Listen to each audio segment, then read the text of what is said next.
میرے دوستو، میں آخر میں ایک بات آپ کی خدمت میں بطور وضاحت پیش کرنے لگا ہوں۔ لوگ پوچھتے ہیں مسئلہ فدق کیا ہے، لوگ سوال کرتے ہیں یہ فدق کا مسئلہ کیا ہے، یہ باغ فدق کے معاملات کیا ہیں۔ آج اللہ آپ کو مدینہ منورہ لے جائے، اللہ آپ کی برکت سے ہمیں بھی لے جائے۔ آپ مدینہ منورہ سے تبوک روڈ پہ سفر کیجئے، 180 کلومیٹر بعد آپ کو ایک سٹی ملے گا جس سٹی کا نام خیبر ہے۔ خیبر میں دو وہاں شہر بستے ہیں، ایک کو خیبر قدیم کہتے ہیں، ایک کو خیبر جدید کہتے ہیں۔ میں اپنی آنکھوں سے دونوں شہروں کو کئی بار الحمدللہ زیارت کر کے آیا ہوں۔ خیبر جدید وہ ہے جو آج کا شہر وہاں آباد اور بسا ہوا ہے۔ خیبر قدیم وہ ہے جہاں شیر خدا علی المرتضی رضی اللہ عنہ نے مرہب کی آنکھوں میں آنکھیں ڈال کے کہا تھا، اوہ مرہب 1000 انسانوں سے تنہا لڑنے کا دعویٰ رکھنے والا تو ہوگا، لیکن میں ابھی بچہ تھا۔ میری ماں فاطمہ بنت اسد رضی اللہ عنہا نے اپنی گود میں مجھے دودھ پلاتے ہوئے کہا تھا کہ اے علی، تو علی بعد میں ہوگا، حیدر پہلے ہوگا۔ ماں نے مجھے حیدر بمانا شیر اپنی گود میں کہا تھا، انا الذی سمتنی امی حیدرہ کلیس غابات کریہ المنظرہ۔ میں حیدر ہوں، مرحب سوچ کے مجھ پہ وار کرنا، میں آپ کے منظر کو بھیانک میں بدل دوں گا۔ یہ وہ خیبر شہر ہے جہاں علی المرتضی نے مرحب سے آنکھوں سے آنکھیں ملا کر، آنکھوں سے آنکھیں چار کر کے چیلنج کیا تھا، اور مرحب نے وار کیا تو تلوار ٹوٹ گئی، وہ حواس باختہ ہوا، اپنی ہتھا ہو گیا۔ علی المرتضی نے ہاتھ پیچھے رکھ کے کہا، جا اپنے خادم سے تلوار لے لے، کہیں کوئی یہ نہ کہے علی نے ہتھوں پر ہاتھ اٹھایا کرتا تھا۔ پھر سیدنا علی المرتضی کے اوپر اس کا دوسرا وار بھی کارگر نہ ہوا، اور یہاں سے ذوالفقار اٹھی ہے، لا سیف الا ذوالفقار ولا فتح الا علی۔ یہاں سے تلوار اٹھی ہے اور مرحب دو ٹکڑوں میں بدل گیا ہے، دو لخت کر دیا ہے۔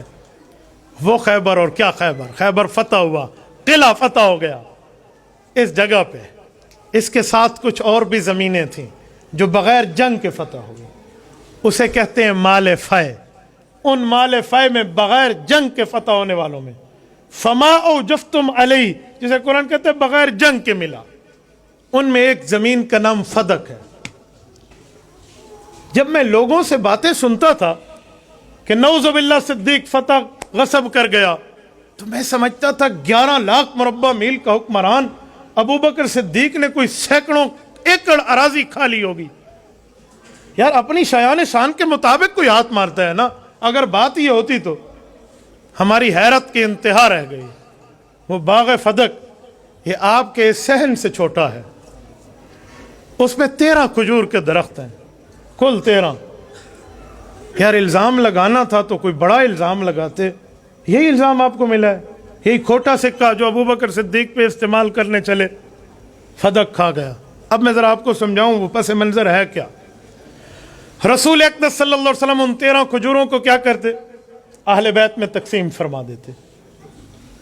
رسول اقدس صلی اللہ علیہ وسلم اس دنیا سے تشریف لے گئے، سیدنا ابو بکر صدیق کو خلیفہ بلا فصل صحابہ نے مانا۔ تمام صحابہ، حضرت عمر، حضرت عثمان، حضرت علی، تمام اہل بیت رضی اللہ عنہم ابو بکر صدیق کی بیعت کرتے ہیں۔ خلیفہ بلا فصل مانا گیا، ابو بکر مسجد نبوی کے امام اور خطیب مقرر، جانشین پیغمبر مقرر۔ سیدہ فاطمہ خاتون جنت رضی اللہ تعالی عنہا کے دل اقدس میں ایک بات آئی کہ میرے ابو جان جو زمینیں چھوڑ کے گئے ہیں وہ میراث میں مجھے ہی ملیں گی، کیونکہ میرے سارے بھائی فوت ہو گئی، میری تینوں بہنیں فوت ہو گئیں، اب میں رسول اللہ کی اولاد میں ہی ہوں، تو اولاد والا حصہ تو مجھے ہی ملے گا۔ یہ حضرت اماں جان رضی اللہ عنہا کے ذہن مبارک میں خیال آیا۔ سیدنا ابو بکر صدیق تک یہ بات لکھ کے بھجوائی گئی، ارسلت الیہ، حضرت عائشہ کی روایت ہے، یہ بھجوائی گئی۔ سیدنا ابو بکر صدیق نے بات سنی۔ اسی اثناء میں ایک بات اور بھی چلی، ازواج مطہرات بیویوں اور رسول اللہ کی بیویوں کے دل میں خیال آیا، اولاد ہو خامن سے اور میراث بنے تو بیوی کو 8واں حصہ، اولاد نہ ہو تو 4تھا حصہ ملتا ہے۔ ہمیں بھی اپنا حصہ وصول کرنا چاہیے. انہوں نے حضرت عثمان کو بڑا بنایا. ابو داؤد میں رضی اللہ عنہ آپ جائیں اور ابو بکر صدیق سے ہمارے لیے بھی میراث کا مطالبہ کیجئے. یہ میراثوں کے مطالبے ابو بکر تک پہنچے ہیں. سیدنا ابو بکر صدیق نے جو جواب دیا ہے وہ سب کو دیا ہے. آپ وہ جواب کسی کتاب سے اٹھا لیں، آپ کی مرضی. احتجاج تبرسی میں امام احمد تبرسی لکھتے ہیں، حق الیقین میں ملا باقر مجلسی لکھتے ہیں، اور ہماری کتب میں الطبقات الکبریٰ امام ابن سعد لکھتے ہیں طبقات کبریٰ میں، المتوفى 230 ہجری، جو امام بخاری سے بھی 26 سال پہلے دنیا سے رخصت ہوئے ہیں، وہ لکھتے ہیں. اسی طرح سنن کبریٰ بہقی میں امام ابو الحسین بہقی لکھتے ہیں. یہ تمام دونوں اطراف سے متفق علیہ کتابیں ہیں، یہ سب لکھتی ہیں. ابو بکر صدیق فرمانے لگے، لخت جگر پیغمبر، بیٹی فاطمہ خاتون جنت، اگر جائیداد چاہیے ابو بکر کی ساری جائیداد آپ کے قدموں پہ نثار ہے. نہیں ابو بکر مجھے جائیداد نہیں چاہیے، میں تو اپنے والد کا حصہ بطور برکت لینا چاہتی ہوں. بیٹی فاطمہ، جس پیغمبر کی میراث کی بات آپ کر رہی ہیں، یقیناً آپ کے شاید علم میں نہ ہو کہ آپ ہی کے والد محترم نے فیصلہ فرمایا تھا. یہ فیصلہ کیا تھا؟ نحن معاشر الانبیاء لا نورث ولا نورث ما ترکناہ صدقہ. لوگوں، انبیاء اور امت کا معاملہ جدا ہے.